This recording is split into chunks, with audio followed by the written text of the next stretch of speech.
하나님의 청사진이라는 말씀 제목으로 말씀을 함께 나누도록 하겠습니다. 이 청사진이라는 말은 이 청색 바탕에 흰색 선으로 그려진 이 도면을 얘기하는 거예요. 그래서 예전에는 그렇게 청색 어, 어, 청색 바탕에 하얀색으로 이렇게 도면을 이렇게 복사를 했었습니다. 그런 기술이 있었는데 지금은 그렇게 이제 하진 않죠. 더 발달했기 때문에. 그래서 요즘은 이 청사진이라는 이 말을 할 때는 이제 비유적으로 이렇게 이야기하죠. 미래에 대한 희망적인 계획. 그러니까 이것은 앞으로 이루어질 일. 그게 청사진이라는 것이죠. 그래서 앞으로 멋지게 집을 짓고 싶어요. 그것을 청사진으로 미리 그것을 설계하는 것이죠. 그리고 앞으로 지금은 그것이 눈앞에 보이지 않지만 반드시 이 청사진의 이 도면처럼 반드시 아름답게 집이 지어질 거라는 거예요. 그런 희망적인 계획을 의미하는 단어로서 청사진이라는 말을 그렇게 사용합니다. 그렇다면 이 하나님의 청사진이란 아직 일어나지 않은 일이지만 앞으로 일어날 일을 하나님께서 말씀하여 주셔서 이 하나님의 자녀들에게 희망의 메시지를 주신다는 그런 의미로 우리가 이해할 수 있다는 것이죠. 그것이 하나님의 청사진이에요. 지금은 보이지 않고 아직 이루어지지 않았지만 앞으로 이루실 일을 우리 성도들에게, 그러니까 하나님의 자녀들에게 그것을 희망의 메시지로 주신다는 것입니다. 어, 모세의 현재 상황을 보면 40년 동안 광야, 이 미디안 광야에서 살고 있잖아요. 또 양을 치면서 그렇게 살아가고 있습니다. 그리고 40년, 그러니까 40년 전에 애굽을 떠나 한 번도 40년 동안 애굽에 가본 적이 없어요. 그렇게 그랬던 이 모세에게 하나님께서 이제 너 애굽으로 돌아가서 이스라엘 백성들을 만나라, 그들을 끌고 나와라라고 말씀하셨을 때 모세는 매우 두려웠을 거라는 거예요. 과연 내가 할 수 있을까? 이런 두려움이 모세에게 있었습니다. 그러나 하나님께서 이 모세에게 청사진을 지금 보여주고 계시는 거예요. 아직 눈에 보이지 않고 일어난 일은 아니지만 앞으로 모세 네가 이 애굽 땅에 가면 이런 일들이 있을 거야. 내가 그걸 너에게 알려줄게. 가서 그대로 하면 돼. 행하기만 하면 돼라고 말씀해 주십니다. 그래서 오늘 이 말씀을 통해서 모세에게 주신 이 청사진이 저와 여러분에게도 보여주시는 청사진이 될 수 있기를 원합니다. 함께 그런 마음으로 하나님께서 나에게도 우리에게도 보여주시는 청사진인 줄 알고 말씀을 또 듣고 그 말씀을 신뢰하는 저와 여러분 되었으면 좋겠습니다.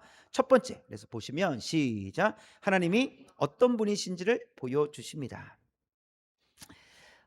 방금도 말씀드렸듯이 모세는 40년 동안 밟아보지 못한 애굽 땅으로 돌아가야만 했습니다.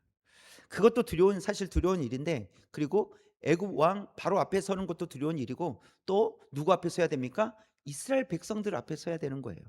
그 일도 두려운 일이에요. 40년 전에 실패한 것이 모세는 생각이 났을 거예요. 과거에 나를 인정해 주지 않았던 그 이스라엘 히브리 사람들의 그 모습, 그 눈빛을 잊을 수가 없었을 거예요. 그래서 모세는 사실 자신이 없었을 겁니다.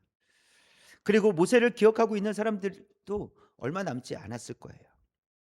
그렇기 때문에 모든 일에서 모세는 사실 너무 자신이 없는 거예요. 그리고 하나님께서도 모세가 아무런 영향력이 없다라는 것을 알고 계셨을까요? 모르셨을까요? 알고 계셨겠죠. 모세가 가더라도 애굽에 가서 영향을 못 끼친다는 것을 하나님은 너무나도 잘 알고 계셨어요. 그래서 모세의 이름으로 보내지 않고 하나님의 이름으로 모세를 지금 보내신다는 것입니다. 그래서 15절 말씀을 보시면 15절 처음부터 시작. 하나님이 또 모세에게 이르시되 너는 이스라엘 자손에게 이같이 이르기를 너희 조상의 하나님 여호와 곧 아브라함의 하나님 이삭의 하나님 야곱의 하나님께서 나를 너희에게 보내셨다 하라. 이는 나의 영원한 이름이요 대대로 기억할 나의 칭호니라. 아브라함의 하나님 이삭의 하나님 야곱의 하나님께서 모세 너를 보내셨다라고 그들에게 설명해라. 그럼 된다. 이렇게 말씀을 하십니다. 모세는 모를 수 있겠으나 히브리 사람들은 이 이스라엘 백성들은 하나님을 모를 수가 없는 거예요. 하나님을 얼마나 잘 믿었느냐라는 것이 아니라 대대로부터 조상들로부터 하나님에 대해서 배워왔고 들어왔기 때문에 하나님을 모를 수 없다라는 것이죠. 그래서 그 하나님께서 보내셨다라고 말하라는 거예요. 즉 하나님은 모세를 하나님의 사자로 보내신다는 거예요. 그러니까 모세가 가는 것이지만 실제로 누가 가시는 것과 같습니까? 하나님께서 가시는 것과 같아요. 이게 사자예요. 왕을 대신해서 보냄을 받은 자, 이 사자거든요. 그래서 비록 왕이 직접 가지는 않지만 왕의 메시지, 왕의 명령을 들고 가기 때문에 곧 왕이 가는 것과 같다라는 것입니다. 또 모세가 가면 또 해야 될 일이 있습니다. 그것은 무엇이냐면 하나님께서 보내신 것이 맞는지를 증명해 내야 돼요. 모세가 하나님께서 나를 보내셨습니다라고 모세가 말할 때 그것을 증명할 수 있어야 되는 것입니다. 이 일에 대해서도 하나님께서 가르쳐 주시는데요. 16절 말씀이에요. 16절 말씀. 우리 붉은 글씨와 파란색 글씨 시작. 너는 가서 이스라엘의 장로들을 모으고 내가 너희를 돌보아 너희가 애굽에서 당한 일을 확실히 보았노라. 네, 사실 17절까지 이어지거든요. 17절은 바로 후에 또 보게 될 건데요. 어, 그, 이 애굽에 들어가면 이 먼저 히브리 장로들, 그러니까 이스라엘의 장로들을 모으라 이렇게 이제 말씀을 하세요. 이것은 직접 찾아가라는 거예요. 이스라엘 장로들을 찾아가서 하나님의 메시지, 말씀을 전하라고 그렇게 말씀을 하시는 겁니다. 그래서 하나님이 어떤 분이신지를 나타내라 이렇게 말씀하시는데 하나님이 어떤 분이신지를 이 16절과 17절에서 말씀해 주시는데 16절에서 이 파란 글씨예요. 내가 너희를 돌보아 너희가 애굽에서 당한 일을 확실히 보았노라 이렇게 말씀을 하신단 말이죠. 하나님께서 히브리 사람들의 고통과 이 부르짖음을 보고 계신다는 메시지를 전하라는 거예요. 그 말은 하나님께서 택하신 백성들을 결코 잊지 않으신다는 거예요. 하나님께서 우리를 결코 잊지 않으시는 줄 믿습니다. 하나님께서 택하여 주셨기 때문에 비록 현실 속에서 이스라엘 백성들은 이 노역을 하면서 이 고통을 받으면서 지내고는 있었지만 하나님은 그들의 그 고난과 고통을 들으시고 보시고 계셨다라는 거예요. 결코 잊지 않으셨다라고 말씀을 하십니다. 그리고 17절 보시면 붉은 글씨 시작. 내가 말하였거니와 내가 너희를 애굽의 고난 중에서 인도하여 내어 젖과 꿀이 흐르는 땅으로 올라가게 하리라 하셨다 하면 이 17절에서의 말씀은 하나님께서 젖과 꿀이 흐르는 땅 가나안 땅으로 내가 보내어 주겠다라고 약속하셨다라는 거예요. 그리고 그 약속을 잊지 않으셨다 이렇게 말씀하시는 겁니다. 그리고 그 약속을 반드시 이루신다라는 것을 말씀해 주고 있어요. 그래서 하나님은 어떤 분이신가를 이스라엘 백성들에게 선포하라고 하는 겁니까? 하나님은 너희의 고통을 잊지 않으신다. 그리고 너희와 한 약속을 잊지 않으신다라는 거예요. 그리고 그 약속을 반드시 성취하신다라는 것을 말씀해 주십니다. 그리고 이제 모세가 하나님께서 보내신 자라고 이 이스라엘 장로들이 알게 되면 이제부터는 혼자서 사역하는 것이 아니라 이스라엘 장로들과 이스라엘 백성들과 함께 사역하게 될 거라는 것 또한 하나님께서 말씀해 주세요. 18절에 있는 말씀이에요.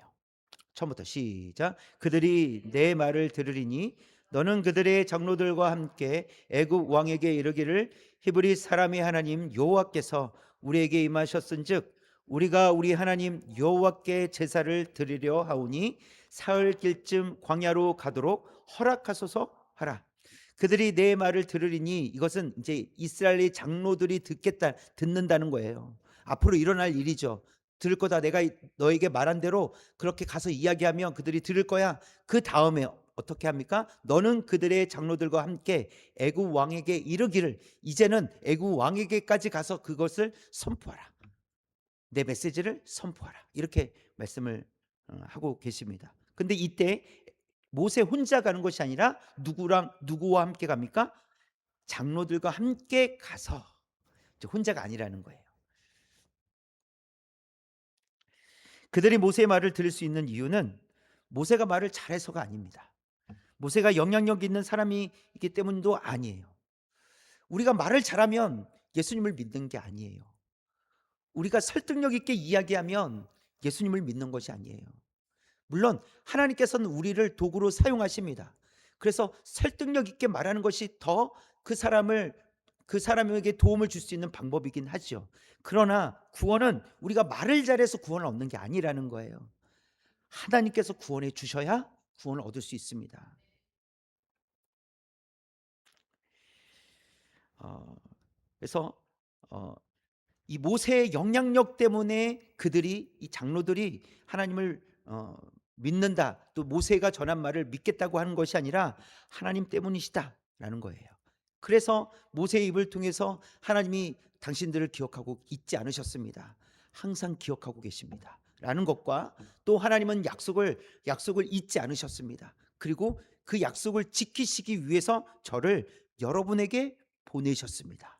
라고 했을 때 그들이 믿게 된다는 것입니다. 하나님은 자녀 삼은 저와 여러분을 결코 잊지 않으시는 줄 믿습니다. 우리를 잊지 않으신다는 거예요. 우리가 어디에 있든지 어떤 상황 속에 있든지 우리를 바라보고 계시고 우리를 잊지 않으신다라고 말씀해 주십니다. 우리를 잊지 않으실 뿐만 아니라 우리와 항상 함께 하시겠다고 그렇게 말씀해 주십니다. 이와 같은 하나님의 청사진을 따라 우리가 한 걸음 한 걸음 믿음으로 걸어갈 수 있기를 원합니다. 아직 미래는 보이지 않아요. 하나님께서 어떻게 역사하실지 우리는 알 수 없습니다. 그러나 모세에게 보여주신 앞으로 이런 일이 일어날 거야. 너 두렵지만 내가 말하는 대로 하면 돼. 라고 이 모세에게 가르쳐 주셨던 것처럼 하나님의 청사진을 보여주셨던 것처럼 이 모세에게만 보여주신 것이 아니라 우리의 인생 가운데서도 하나님 우리를 잊지 아니하시고 하나님 우리와 항상 함께 하시고 또 약속의 말씀을 가지고 살아가는 우리에게 그 약속의 말씀대로 반드시 이루어 주실 줄 믿습니다. 이런 청사진을 가지고 믿음으로 한 걸음 한 걸음 걸어갈 수 있기를 주님의 이름으로 축원합니다.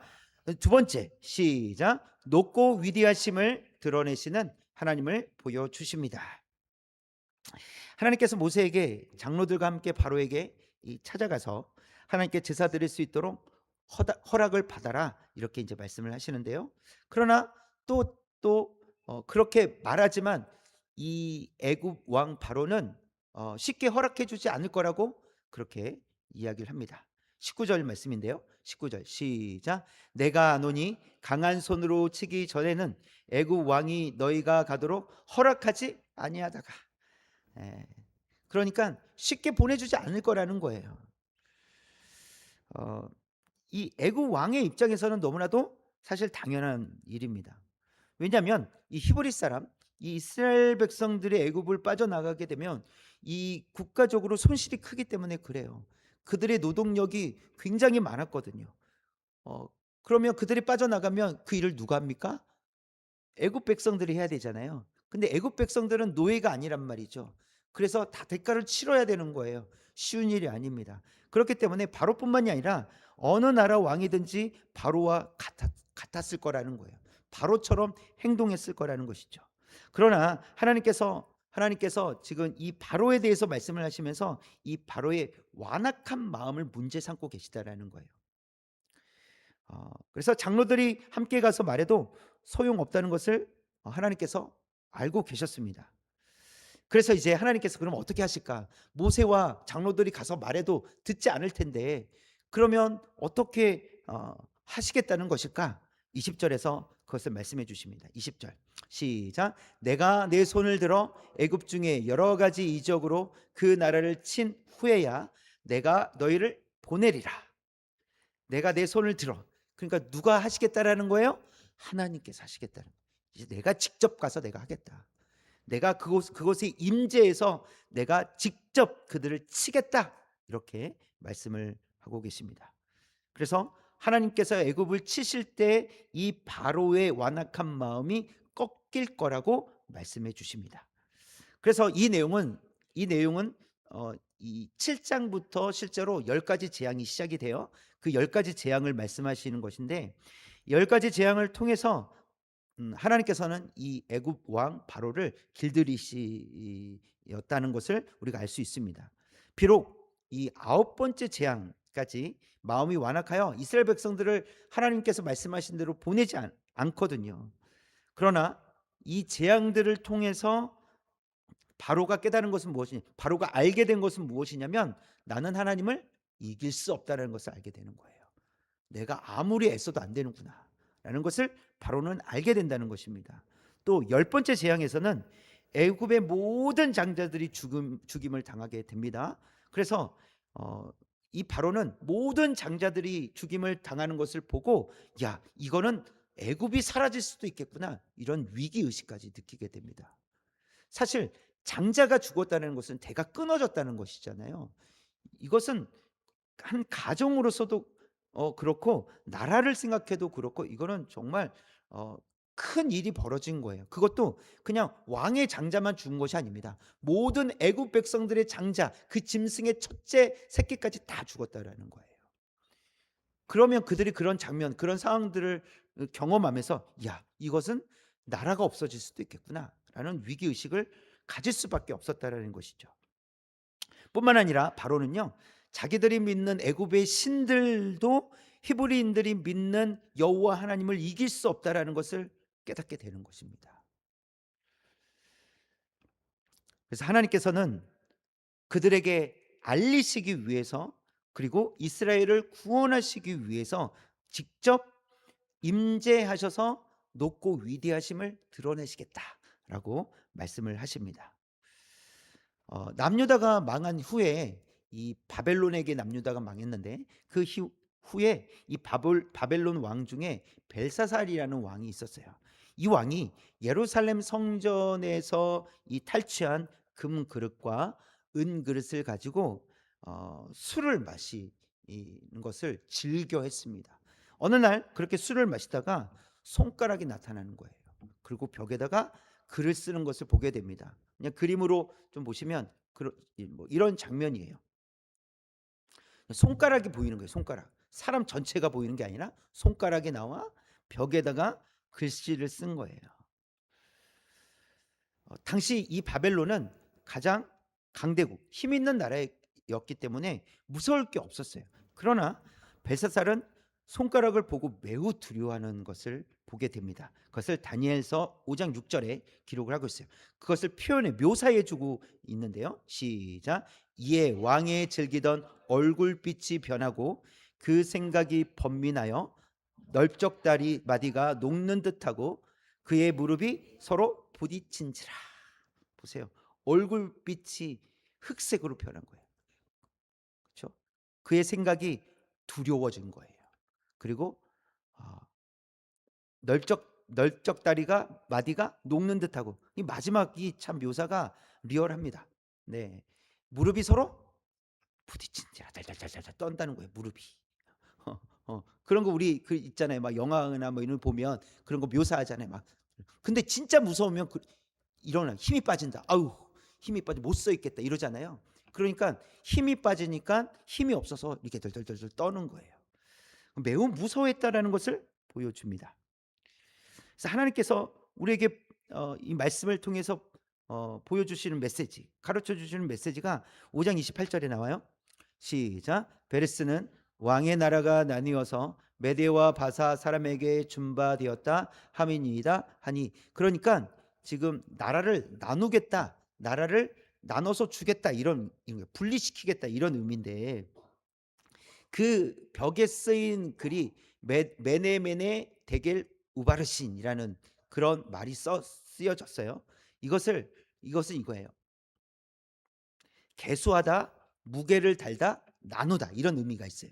그러니까 개수하다라는 것은 왕의 그 왕으로서의 그 통치할 횟수를 개수하셨다, 이런 거예요. 끝날 때가 되었다라는 것이죠. 그리고 무게를 달다, 하나님께서 달아보니 형편이 없다라는 거예요. 그래서 어떻게 하시겠다고요? 분리시키겠다, 나누겠다라고 말씀하신 것입니다. 바벨론은 강대국이었어요. 무서울 게 없는 나라였어요. 그러나 하나님께서는 그 강대국도 통치하시고 계시다는 것을 보여주십니다. 하나님은 어디에서든지 높고 위대하심을 스스로 드러내신다는 거예요. 하나님은 그런 위대하신 하나님이십니다. 하나님은 우리의 부족한 모습을 통해서도 하나님의 뜻을 이루어 가시는 줄 믿습니다. 중요한 것은 우리가 아니라는 거예요.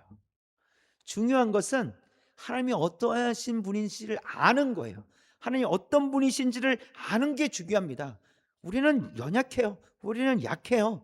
우리가 대단해서 할 수 있는 것이 아니라 우리는 약하지만 하나님은 우리를 통해서 우리를 사용하셔서 하나님의 뜻을 이루어 가신다는 사실입니다. 우리는 할 수 있는 일이 많지 않습니다. 우리 할 수 없는 일이 많아요. 그렇다고 하지 못하는 일이 아닙니다. 왜냐하면 어떤 이유에서냐면 하나님께서 일하시면 우리는 할 수 있기 때문에 그래요. 사실 우리는 할 수 없는 일들이 많이 있지만 그렇다고 할 수 없는 일이 우리가 하지 못하는 일이 아니라는 거예요. 하나님께서 하시면 우리가 해내게 될 줄 믿습니다. 하나님께서 일하시면 우리가 감당하게 될 줄 믿습니다. 그런데 하나님께서 일하시는데 누구를 사용하신다는 거예요? 저와 여러분을 사용하신다는 거예요. 우리를 사용하셔서 하나님의 뜻을 이루어 가신다라고 말씀을 하십니다. 하나님께서 저와 여러분의 삶을 사용하여 주시기를 사모할 수 있는 이 시간이 되길 원합니다. 사모하면서 기도하는 거예요. 하나님, 저를 사용해 주십시오. 내가 할 수 없는 그런 일들이 일어날 때, 환경이 만들어지고 변화가 일어나는 일들을 주의 깊게 바라볼 수 있어야 됩니다. 나에게 어떻게 이런 일이 일어나지? 분명히 내가 할 수 없는 일이었는데 내가 어떻게 이렇게 할 수 있었지? 이런 변화가 어떻게 일어날 수 있었지? 라고 하는 그런 변화들이 있다면, 그런 환경이 만들어지고 있다면 주목해야 돼요. 이게 왜 이런 일들이 일어날까? 무슨 일일까? 그것은 하나님께서 우리의 삶 속에서, 나의 삶 속에서 일하고 계시다는 증거예요. 내가 할 수 없는 일인데 그것이 되는 거예요. 나에겐 불가능한 일인데 가능해지는 거예요. 내가 할 수 없다라고 한 것인데 그것이 이루어지는 거예요. 그것은 하나님께서 일하고 계시다는 증거입니다. 바라는 것은 이런 일이 계속해서 일어날 수 있기를 원합니다. 분명히 내가 할 수 없는 일인데 상황이 만들어지고 문제가 해결되는 거예요. 이런 일들이 우리 삶 속에서 계속해서 반복적으로 일어날 수 있기를 원합니다. 그렇다는 것은 하나님께서 우리의 삶 속에서 일하심을 날마다 우리가 확인하게 된다는 거예요. 그래서 하나님 정말 살아계실까? 나한테는 아무리 이런 일이 일어나지 않는 것 같아. 여러분 혹시 그렇게 생각하십니까? 아무런 일이 안 일어난다고 생각하십니까? 그렇다면 더더욱 우리가 기도하는 거예요. 하나님, 제 삶 속에서 일하여 주옵소서. 분명히 제가 할 수 없는 일인데, 제가 생각하지도 못했던 일인데 상황이 만들어지고 변화가 일어납니다. 이건 하나님께서 하셨습니다. 이런 일들이 저의 삶 속에서 계속해서 일어나게 하여 주옵소서. 하나님의 일하심을 저의 눈으로 보게 하여 주옵소서. 그렇게 기도할 수 있는, 그걸 사모하며 나아갈 수 있는 저와 여러분 되시기를 주님의 이름으로 축원합니다. 세 번째, 시작. 은혜를 베푸시는 하나님을 보여주십니다. 앞으로 이스라엘 백성들은 애굽에서 탈출하게 될 거예요. 그리고 출애굽기에 분명히 그렇게 기록이 되어 있습니다. 그리고 이스라엘 백성들이 그렇게 탈출할 때 어떤 은혜를 입게 되는지도 미리 이 모세에게 하나님께서 가르쳐 주고 계세요. 21절에 있는 말씀, 시작. 내가 애굽 사람으로 이 백성에게 은혜를 입히게 할지라 너희가 나갈 때 빈손으로 가지 아니하리니. 사실 이 애굽 사람들과 이스라엘 백성들은 좋은 관계를 맺기는 어렵습니다. 그렇죠? 적대적인 관계예요. 그런데 이스라엘 백성들이 애굽 사람들로부터 은혜를 입게 된다고 말씀해 주시는 거예요.